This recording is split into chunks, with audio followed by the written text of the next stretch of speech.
오늘 하나님의 말씀은 항상 기뻐할 수 있는 비결에 대해서 하나님의 말씀을 전하도록 하겠습니다. 이 작가 고도원님이 있습니다. 이분이 고도원의 아침 편지라고 하는 글을 매일 아침 이렇게 쓰고 있는데요. 이분의 글을 제가 좀 살펴봤습니다. 2024년 5월 22일 수요일에 쓴 글인데, 브라이언 커팅의 물리학자는 두뇌를 믿지 않는다라고 하는 글을 인용을 해서 이분이 이런 글을 썼습니다. 한번 잘 들어보시기 바랍니다. 아이는 하루에 300번 웃는다. 아이는 하루에 300번 웃지만 어른은 겨우 5번 웃는다는 말이 있다. 유년기와 성년기 사이에 어떤 일이 벌어지기에 우리는 그렇게 진지해지는 것일까라고 이렇게 이분이 글을 썼어요. 그리고 이 글을 바탕으로 이 고도원 씨가 이렇게 글을 썼는데요.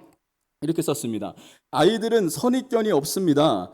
세상을 있는 그대로 바라봅니다. 웃음도 많습니다. 개똥이 굴러가도 깔깔대고 웃고 낙엽이 구르면 구르는 대로 대굴대굴 웃습니다. 하지만 나이 든 어른은 다릅니다.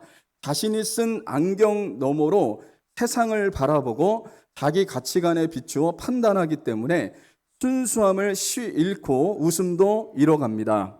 동심으로 돌아가 300번까지는 아니어도 몇십 번이라도 웃음을 되찾으면 본인에게 좋습니다. 오늘도 많이 웃으세요 라고 하는 글을 썼어요. 이 글을 보면서 여러분, 아이들은 300번을 웃는데요. 300번. 여러분, 이 놀라운 숫자죠. 아이들의 웃는 모습을 보면 우리도 이렇게 기분이 좋아지죠. 근데 어른이 되면 될수록 웃음을 잃어버린다는 거예요. 여러분은 어떻습니까? 하루에 몇 번 여러분은 웃으면서 살아가십니까? 혹시 요즘에 웃음을 잃어버리진 않았는지 우리 자신을 한번 되돌아보는 하나님의 사람들이 될 수 있기를 바랍니다. 그래서 여러분, 잃어버린 웃음을 우리가 좀 찾았으면 좋겠어요. 그래서 우리가 하루하루 살면서 많이 웃으면서 많이 기뻐하면서 살아가는 하나님의 사람들이 될 수 있기를 바랍니다. 사도 바울은 빌립보서에서 기뻐하라는 말을 16번 쓰고 있어요. 여러분, 이게 짧은 서신서에서 이 기뻐하라는 그런 말을 16번이나 쓰고 있다는 것은 사도 바울이 이 기뻐하라는 말을 성도들에게 지금 역설하고 있고 이렇게 살아야 된다는 것을 말해주고 있다는 겁니다. 그래서 빌립보서를 기쁨의 서신이다라고 말을 하고 있습니다.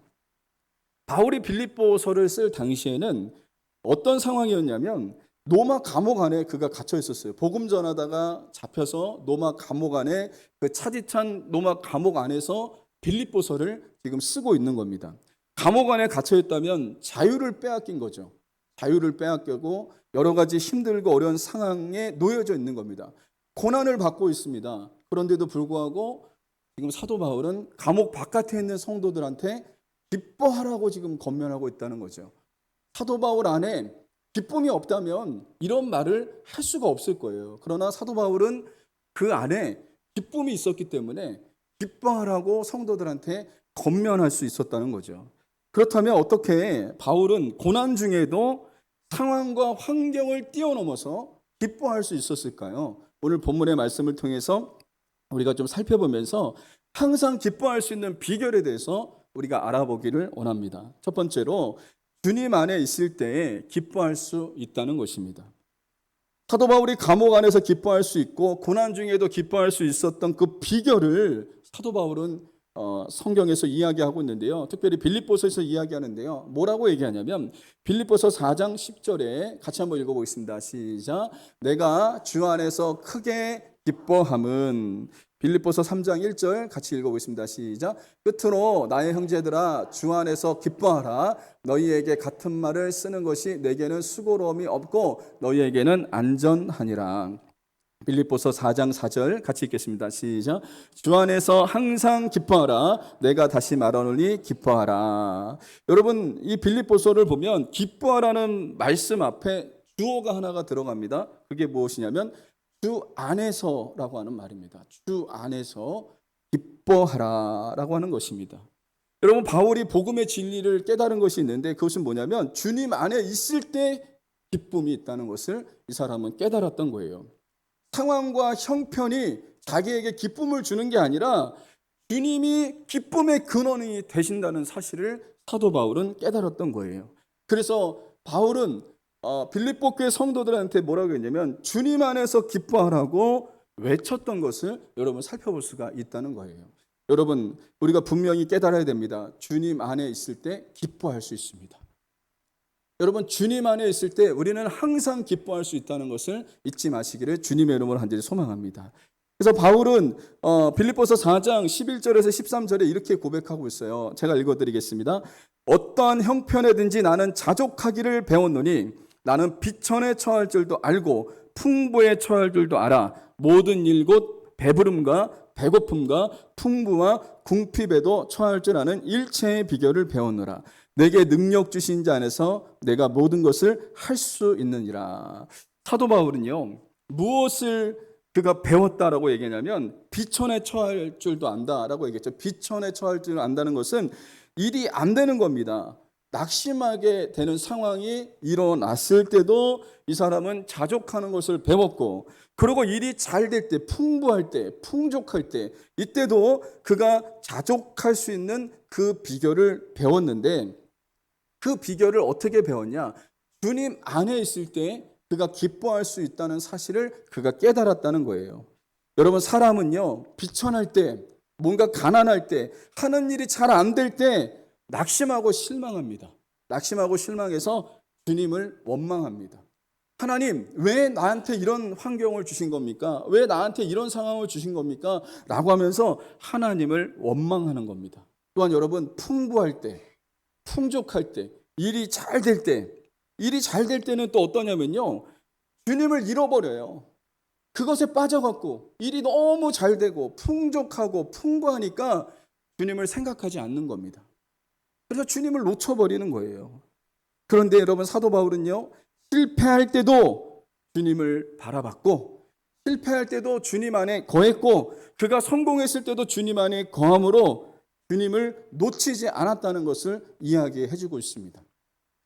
상황과 형편에 따라서 기쁨이, 여러분, 이게 달라진다면 상황과 형편이 우리에게 기쁨의 근원이 되는 거죠. 그러나 여러분, 이 상황과 형편이 기쁨의 근원이 될 수 없다는 사실은 여러분들이 살아오시면서 경험한 바입니다. 상황이 좋으면 내가 기뻐할 수 있고 상황이 나쁘면 나는 슬퍼할 수밖에 없다라고 하는 것은 상황의 노예로 전락해버린 거예요. 상황의 노예로. 여러분, 항상 상황이 좋던가요? 우리가 살아올 때? 항상 여러분 우리가 성공하고 살아갑니까? 항상 하는 일이 잘 됩니까? 그렇지 않다는 겁니다. 일이 잘 안 될 수도 있고 우리가 실패를 경험할 때도 있고 여러분 여러 가지 힘들고 어려운 문제를 만날 때도 분명히 있다는 겁니다. 우리가 만나는 환경은요, 수시로 바뀐다는 거예요. 환경이 좋았다가 좋지 않았다가 할 때도 있습니다. 돈도 그렇습니다. 돈도 많았다가 돈도 없었다가 하는 거예요. 수시로 바뀌는 거죠. 사업도 마찬가지입니다. 사업이 잘 될 때도 있고 안 될 때도 있는 겁니다. 사업이 잘 풀릴 때도 있고 안 풀릴 때도 있는 거예요. 건강도 그렇습니다. 건강도 내가 건강할 때도 있고 내가 아플 때도 있는 겁니다. 만약에 이것이 내 기쁨의 근원이라 한다면 여러분 너무나 불안하겠죠. 너무나 불안하겠죠. 근데 우리의 인생이 그렇지 않다는 거죠. 환경이 수시로 바뀌고요. 상황이 수시로 바뀌고요. 이런 상황을 우리가 만나면서 살아간다는 것입니다. 여러분, 사람들과의 관계도 그래요. 어떨 때는 저 사람과의 관계가 좋을 때도 있고 어떨 때는 그 사람과의 관계가 안 좋을 때도 있어요. 여러분, 목회도 그렇습니다. 목회도 잘 될 때도 있고 안 될 때도 있는 거예요. 때로는 목회하다 보면 성도들이 떠나갈 때도 있습니다. 또 사랑하는 성도들이 떠나가기도 하고 또 새로운 성도들이 더해지기도 합니다. 우리가 이 젊은 목사님들 모임, 경충친교 젊은 목사님들 모임을 이렇게 모여보면 교회마다 문제 없는 교회가 없어요. 다 교회마다 깊이 들어가면 다 문제가 있어요. 그런데 여러분, 이 목회가 쉬운 게 아니잖아요. 주님이 함께 하셔야지 그 목회를 감당할 수 있는 거잖아요. 근데 때로는 목회가 잘 될 때도 있고 안 될 때도 있다는 거예요. 그렇기 때문에 수시로 바뀌는 것에 우리의 기쁨이 빼앗기면 우리는 기뻐할 수 없다는 것을 보여주고 있다는 것입니다. 여러분, 수시로 바뀌는 것은 우리에게 기쁨의 근원이 될 수가 없어요. 변하지 않는 것이 진리고 변하지 않는 것이 기쁨의 근원이라고 하는 사실을 잊지 마시기를 주님의 이름으로 간절히 소망합니다. 그렇다면 이 세상에 변하지 않는 진리가 무엇이고 변하지 않는 기쁨의 근원이 되시는 분이 계신데 그분은 바로 예수 그리스도시라는 것이에요. 히브리서 13장 8절 같이 한번 읽어보겠습니다. 시작. 예수 그리스도는 어제나 오늘이나 영원토록 동일하시니라. 이 공동번역 성경에서는 이렇게 얘기했습니다. 같이 읽겠습니다. 시작. 예수 그리스도는 어제나 오늘이나 또 영원히 변하지 않으시는 분입니다. 세번역 성경 같이 읽겠습니다. 시작. 예수 그리스도께서는 어제나 오늘이나 영원히 한결같은 분이십니다. 여러분, 그렇습니다. 예수님은요, 영원토록 동일하신 분, 영원토록 변하지 않는 분, 그리고 한결같은 분이 우리 주 예수님이신 줄 믿으시기를 주님의 이름으로 간절히 소망합니다. 그러니까 무엇이 진리고 무엇이 기쁨의 근원인지 아십니까? 예수님이 기쁨의 근원이에요. 예수님은 변하지 않는 분이시기 때문에 그래요. 예수님은 영원토록 한결같은 분이시기 때문에 그래요. 여러분, 예수님이 우리를 끝까지 사랑하십니다. 끝까지. 언제는 우리를 미워하시고 우리를 버리시고 이런 분이 아니에요. 그래서 여러분, 이 예수님은 뭐라고 얘기하죠? 마태복음 28장 20절에 보면 내가 세상 끝날까지 너희와 항상 함께 있으리라 라고 말씀하시는 거예요. 예수님은 변함이 없는 분이시라는 것입니다. 그래서 사도 바울은 이 진리를 깨달았던 거예요. 그가 무엇을 붙잡았냐면 예수님 안에 있을 때 기뻐할 수 있다는 것을 이 사람은 깨달았습니다. 그래서 기쁨의 근원 되시는 예수님을 붙잡는 하나님의 사람이 됐던 것을 여러분 살펴볼 수가 있다는 거죠. 그래서 여러분, 저와 여러분들도 기뻐할 수 있는 비결이 어디 있냐? 예수님 안에 있다는 사실을 잊지 마시기를 주님의 이름으로 간절히 소망합니다. 그래서 기쁨의 근원 되신 예수님을 붙잡는 하나님의 사람들이 여러분 될 수 있기를 주님의 이름으로 간절히 소망합니다. 두 번째로, 관용할 때 기뻐할 수 있습니다. 빌립보서 4장 5절 같이 한번 읽어보겠습니다. 시작. 너희 관용을 모든 사람에게 알게 하라. 주께서 가까우시니라. 이 관용이라고 하는 단어를 우리가 좀 살펴보면 헬라어로 에피에이케스라고 하는 단어를 쓰고 있는데 이것은 양보하다라는 동사 에이코에서 비롯된 것인데요. 이 단어의 뜻이 사려 깊은 배려와 존중이라고 하는 그런 뜻을 갖고 있어요. 이것을 좀 더 쉽게 여러분 해석하면요, 관용이라는 것은 어떤 마음이냐? 너그럽게 용납하고 용서하는 마음, 이게 바로 관용입니다. 관용. 그래서 여러분, 이 사도 바울은 관용의 마음을 품어라 라고 얘기합니다. 너희 관용을 모든 사람에게 알게 하라. 너그럽게 용납하고 용서하는 마음을 사람들이 알게 해라 라고 얘기하는 거예요. 여러분, 너그럽게 용납하고 용서하는 마음은 누구의 마음입니까? 예수님의 마음이에요. 이건 좁은 마음이 아니라 넓은 마음을 이야기하고 있는 겁니다. 넓은 마음을 이야기하는데 예수님의 사람으로서 이 땅에 살아갈 때 우리가 품어야 될 마음은 관용의 마음입니다. 너그럽게 용납하고 용서하는 마음이 우리에게 있어야 돼요. 그런데 여러분, 여기서 사도 바울은 뭐라고 얘기냐면 이것을 너희가 이런 너그럽게 용납하고 용서하는 이 마음을 모든 사람에게 알게 하라 라고 얘기합니다. 모든 사람에게. 여러분, 이것을 주목하십시오. 모든 사람은 누굽니까? 예수 믿는 사람이나 믿지 않는 사람이나 내게 해를 가하거나 해를 가하지 않는 사람이거나 나에게 잘해주는 사람이나 나에게 잘 못해주는 사람이거나 상관없이 이 모든 사람에게 너희가 예수님의 사람이라는 것을 좀 알려라. 예수님의 사람은 어떤 사람이에요? 관용을 잘하는 사람이에요. 너그럽게 용납하고 용서하는 마음을 갖고 있는 사람이 예수님의 사람이라는 것을 말해주고 있다는 겁니다. 그래서 여러분, 저와 여러분들이 이 관용의 마음을 품을 때 기쁨이 충만해지는 역사가 일어날 수 있어요. 기쁨을 빼앗기지 않는 일들이 일어날 수 있다는 겁니다. 내 마음이 좁아지면요, 기쁨을 빼앗기는 거예요. 그러나 예수님의 마음을 품고 내 마음이 넓어지면 누군가를 용납하고 용서하면요, 내 마음에 주님 주시는 기쁨으로 충만해지는 역사가 일어날 수 있다는 것입니다.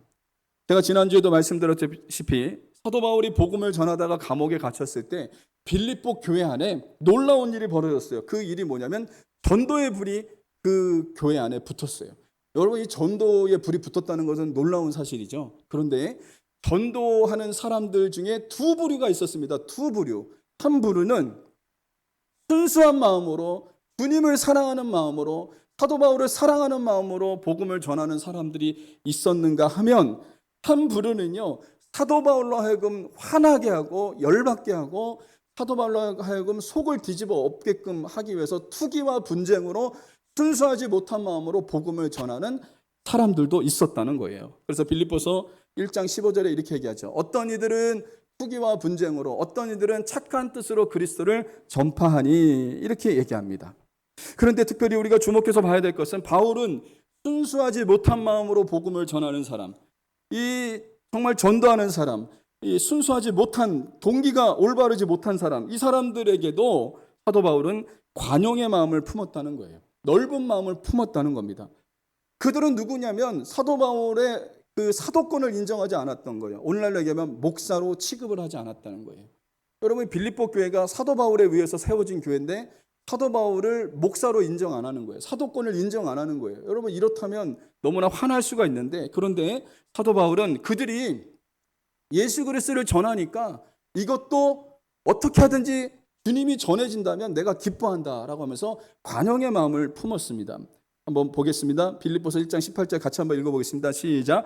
그러면 무엇이냐? 거칠어로 하나 참으로 하나 무슨 방도로 하든지 전파되는 것은 그리스도니 이로써 나는 기뻐하고 또한 기뻐하리라. 이렇게 얘기합니다. 무슨 어떻게 하든지 간에 예수님이 전파된다면 나는 기뻐하고 기뻐한다 라고 사도 바울은 지금 이렇게 말하고 있는 것을 여러분 보게 됩니다. 이게 바로 관용의 마음이죠. 넓은 마음, 예수님의 마음을 품었던 것을 여러분 살펴볼 수가 있다는 겁니다.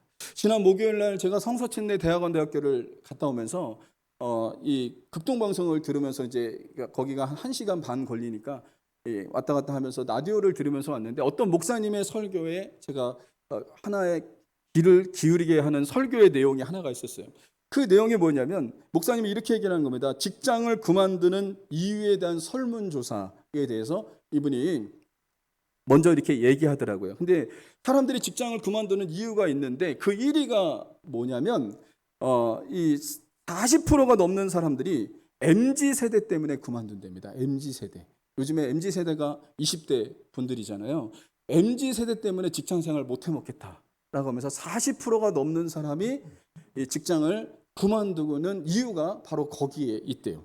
근데 제가 이 말을 듣고 너무 충격을 받았어요. 예전에는 직장 상사 때문에 그만둔다고 하는 사람들이 많았거든요. 직장 상사 때문에. 그리고 또 동료 관계 때문에, 그것 때문에 스트레스 받아서 내 직장 생활 못 하겠다 그런 사람들이 많았어요.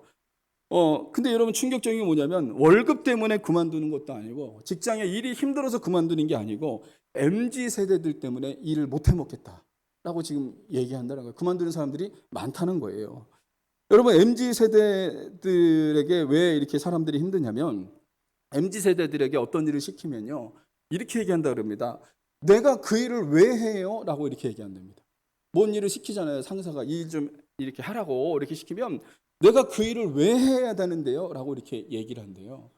여러분, 예전에는 그렇지 않았습니다. 직장 상사가 시키면 그 말에 순종을 했죠. 그 말에 순응하려고 했습니다. 그런데 MZ 세대들은 다르다는 거예요. 할 말을 다 합니다. 할 말을 다 해요. 이게 바로 MZ 세대들의 특징입니다.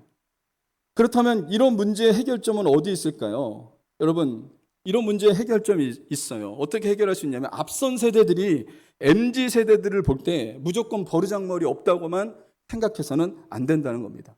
오늘 여기 사도 바울이 얘기한 것처럼 기쁨을 빼앗기지 않기 위해서는 관용의 마음이 있어야 됩니다. 너그럽게 용납하고 용서하는 마음이 있어야 된다는 거예요. 그리고 그 MZ 세대들을 이해할 수 있어야 돼요. 여러분, MZ 세대들은 태어나 보니까 대한민국에서 태어났는데 대한민국이 풍요로운 거예요. 풍요로운 가운데 태어난 겁니다. 풍요로운 시대에 태어난 세대들이 MZ 세대들입니다. 여러분, 그러니까 세대가 달라요. 우리 어르신들은 6.25 세대잖아요. 배고픈 세대입니다. 정말 밥 먹는 것 하나 정말 제대로 먹지 못해서 살았던 시대, 배고픔의 시대를 살으셨던 분이 어르신들의 세대죠. 그런데 MZ 세대는요, 풍요로운 가운데 태어났기 때문에 그들의 생각이 달라요. 사고방식이 다 달라요. 그래서 MZ세대의 장점이 뭐냐면요. 두려움이 없습니다. 두려움이 없어요. 두려움이 없어서 어떤 일도 과감하게 그 일을 부딪혀서 할 수 있는 사람들이 MZ세대들입니다.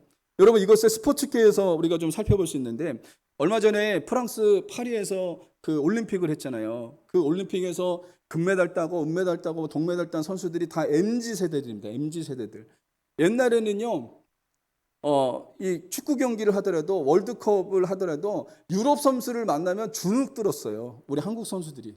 주눅 들어서 제대로 못했어요. 실력은 뛰어났는데 유럽 선수들만 만나면 주눅 들어갖고 막 공을 제대로 못 차다가 지는 일이 일어났어요. 근데 지금 축구 선수들은요 어떤지 아십니까? 주눅 들지 않아요. 두려움이 없어요. 과감하게 그 경기를 펼치는 거예요. 이게 바로 MZ 세대들의 여러분 특징이라는 거예요. 그렇다면 이제 앞선 세대들이 MZ 세대들에게 관용의 마음을 좀 품어야 됩니다. 관용의 마음. 너그럽고 용납하고 용서하는 마음. 그리고 그들을 좀 이해할 수 있는 마음을 품을 때 기쁨이 빼앗기지 않는 그런 일들이 일어날 수 있어요. 반면에 MZ 세대들도 마찬가지입니다. 앞선 세대들에 대해서 관용하는 마음이 필요합니다. 무조건 앞선 세대들에 대해서 꼰대라고 말하면 안 돼요. 꼰대. 옛날 말 안 해.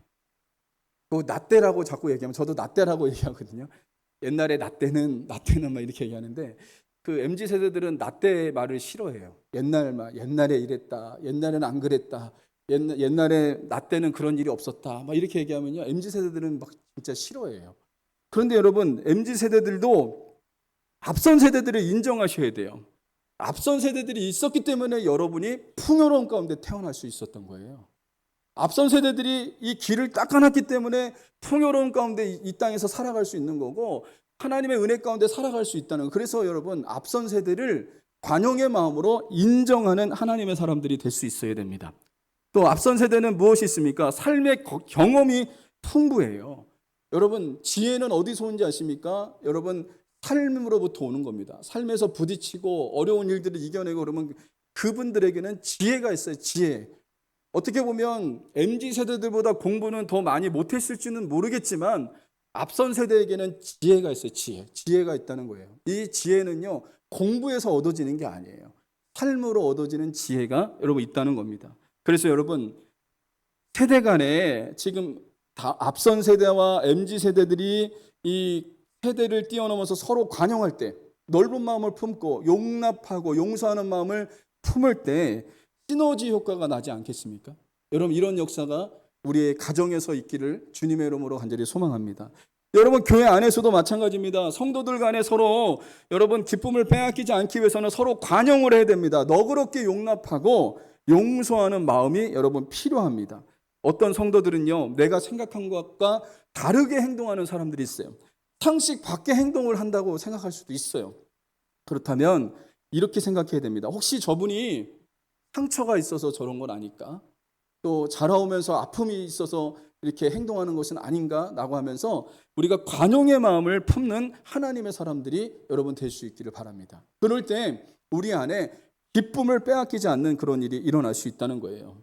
세 번째로 기도로 염려를 맡길 때 기뻐할 수 있다는 겁니다. 빌립보서 4장 6절 같이 한번 읽어보겠습니다. 시작. 아무것도 염려하지 말고 다만 모든 일에 기도와 간구로 너희 구할 것을 감사함으로 하나님께 아뢰라. 여기 염려라고 하는 단어를 우리가 좀 살펴보면 메림나우라고 하는 단어를 쓰는데 이 염려의 뜻이 이것입니다. 마음이 쪼개지다, 마음이 조각나다 라고 하는 그런 뜻을 갖고 있습니다. 여러분 염려에 사로잡히면 어떤 일이 일어나냐면요 마음이 산산조각나요. 생각이 깨져요. 그래서 아무 일도 못하게 되는 그런 일이 일어나요. 염려에 사로잡히면요 어떤 일도 할 수가 없어요. 내가 무기력해지고 아무것도 할 수 없는 사람으로 전락해 버리고 맙니다. 그래서 여러분 우리는 염려에 사로잡혀서는 안 된다는 것을 여러분 잊지 마시기를 주님의 이름으로 간절히 소망합니다. 이 노만 빈센트 필 박사가 이런 글을 썼거든요. 쓸데없는 걱정이란 이 글을 썼는데 한번 잘 들어보세요. 우리가 하는 모든 걱정 중에서 절대로 발생하지 않을 사건에 대한 걱정이 40%, 절대로 발생하지 않을 일이 40%, 그리고 이미 일어난 사건에 대한 걱정이 30%, 그리고 신경 쓸 일이 아닌 작은 것에 대한 걱정이 22%, 그리고 우리가 바꿀 수 없는 사건에 대한 걱정이 4%, 그리고 여러분 마지막으로 우리가 바꿀 수 있는 사건에 대한 걱정이 4%예요. 여러분 이것을 합쳐보면 어떤 것이 있냐면 사람마다 다르겠지만 여러분 그러나 거의 대동소이하다고 볼 수가 있습니다. 그러니까 정말 걱정해야 될 일은 4%밖에 없다는 거예요. 그런데 우리는 무엇 때문에 걱정하는지 아십니까? 이미 일어난 사건에 대해서 걱정하고요. 발생하지 않을 사건에 대해서 걱정하고요. 신경 쓴 일이 아닌 작은 일에도 걱정하고요. 96%는 쓸데없는 염려와 근심과 걱정에 사로잡혀 있다는 것을 말해주고 있다는 것입니다. 여러분, 우리가 염려에 사로잡히면요, 기쁨도 잃어버리고요, 웃음도 잃어버리고요, 마음의 평화도 잃어버린 채 살아갈 수밖에 없다는 것을 이야기해주고 있습니다. 걱정과 염려에 사로잡히지 않고 마음의 평강이 임하려면 어떻게 해야 될까요? 하나님께 기도로 맡기는 자가 여러분 되어야 될 줄 믿습니다. 무엇을 맡겨야 될까요? 염려하고 걱정하고 근심하는 문제들, 그 문제들을 하나님 앞에 맡겨야 되는 거죠. 내 힘으로 안 되는 일들, 내 능력으로 안 되는 일들, 그 모든 것을 맡기는 자가 여러분 되어야 될 줄 믿습니다. 누군가에게 맡길 때 그 사람이 맡을 수 있는 사람에게 여러분 맡깁니까? 아니면 맡을 수 없는 사람한테 그것을 맡깁니까? 여러분 어린아이에게, 어린아이는 할 수 있는 일이 제한적이잖아요. 근데 부모가 어린아이한테 어떤 일을 맡긴다, 맡길 수 없는 거예요. 어린아이는 그것을 감당할 수 없어요. 어떤 일을 맡긴다고 할 때는 그 사람이 감당할 수 있고 맡겼을 때 제대로 할 수 있는 사람한테 맡기는 거죠. 그런데 여러분 예수님이 누군지 아십니까? 예수님은요, 우리의 인생의 무거운 짐을 맡아주시는 분이 우리 주 예수님이세요. 우리의 모든 것을, 모든 짐을 맡겨주시는 분이 우리 주 예수님이신 줄 믿습니다. 그래서 마태복음 11장 28절에 같이 읽어보겠습니다. 시작. 수고하고 무거운 짐진 자들아 다 내게로 오라. 내가 너희를 쉬게 하리라. 주님이 우리 인생을 초청합니다. 수고하고 무거운 짐진 자들 다 내게로 오라. 죄의 짐 때문에 여러분 고통스러워하는 분이 있습니까? 예수님 앞에 나오면 죄의 짐도 주님이 맡아주세요.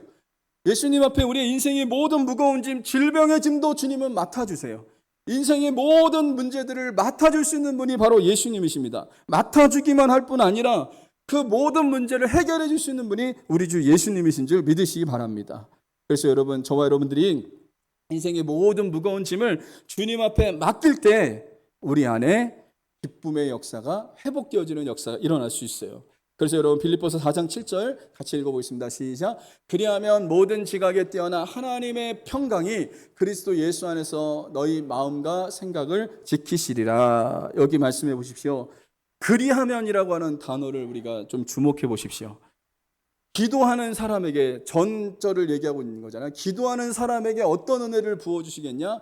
하나님의 평강이 임한다는 거예요. 기도하는 사람에게. 이 말은 다시 얘기하면 너희가 기도하면 하나님의 평강이 너희 마음과 생각을 지키실 것이다. 너희가 기도하면 하나님의 평강이 너희 마음과 생각에 부어질 것이다 라고 하는 것을 말씀해 주고 있다는 것입니다. 그러므로 여러분, 저와 여러분들이 염려와 근심과 걱정거리가 있다면 기도로 맡기세요. 그러면 기쁨이 충만해지는 역사가 일어날 수 있다는 것입니다.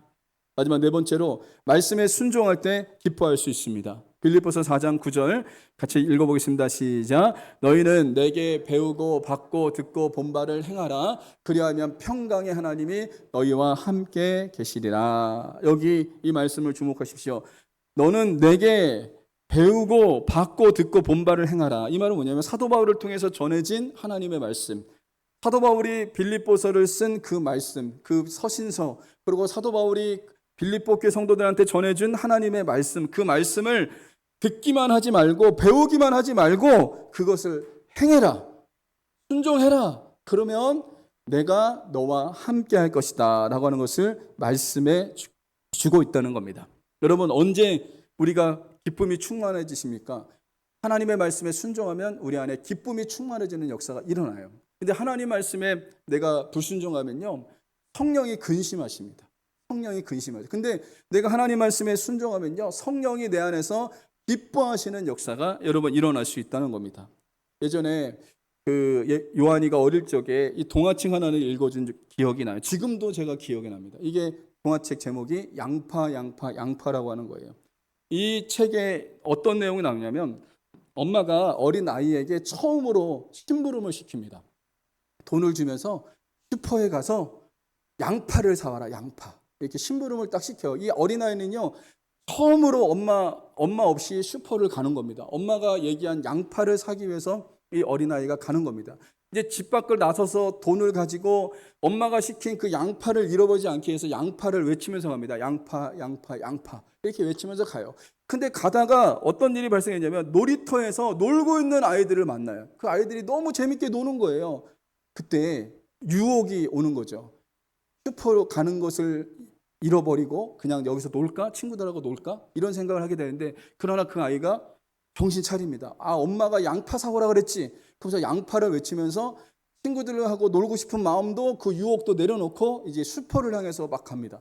슈퍼를 향해서 막 가는데 갑자기 강아지 한 마리가 그 앞에 나타나는 거예요. 얼마나 깜짝 놀랐는지 깜짝 놀라서 양파를 잃어버릴 뻔했어요. 양파. 그런데도 그 아이가 다시 강아지를 피해서 가면서 양파를 외치면서 갑니다. 슈퍼 안에 다다라서 그 아이가 아주머니한테 얘기합니다. 양파 주세요. 이렇게 얘기해요. 그러니까 아주머니가 돈을 받고 양파를 줍니다. 그 아이는 기쁨으로 엄마한테 가서 그 양파를 주면서 뭐라고 얘기한지 아십니까? 엄마, 제가 양파 사왔어요. 또 사올 것 없어요? 라고 하면서 그 아이가 기쁨으로 얘기를 해요. 여러분, 엄마의 말에 순종하고 엄마의 말에 그 일을 행했을 때 이 아이에게 기쁨이 충만해지는 역사가 일어났습니다. 언제 우리에게 기쁨이 올까요? 하나님 말씀에 순종할 때 기쁨이 오는 거예요. 이것은 순종해 본 사람만 알아요. 순종하면 내 안에 말로 형용할 수 없는 기쁨이 내 안에 오는 줄 믿으시기 바랍니다. 그러므로 우리가 주님이 주시는 기쁨으로 충만하려면 어떻게 되냐면 말씀에 순종해야 됩니다. 하나님의 말씀에 순종할 때 내 안에 기쁨이 충만해지는 역사가 일어날 수 있다는 것입니다. 말씀의 결론을 맺겠습니다. 어떻게 할 때 항상 기뻐할 수 있습니까? 같이 한번 따라해 보겠습니다. 주님 안에 있을 때 기뻐할 수 있습니다. 네. 관용할 때 기뻐할 수 있습니다. 기도로 염려의 문제를 맡길 때 기뻐할 수 있습니다. 말씀에 순종할 때 기뻐할 수 있습니다. 네, 그렇습니다. 저와 여러분의 삶에 기쁨의 근원 되시는 예수님을 붙잡고 그분을 위해서 항상 기쁨이 충만한 하나님의 사람들이 여러분 될 수 있기를 주님의 이름으로 간절히 소망합니다.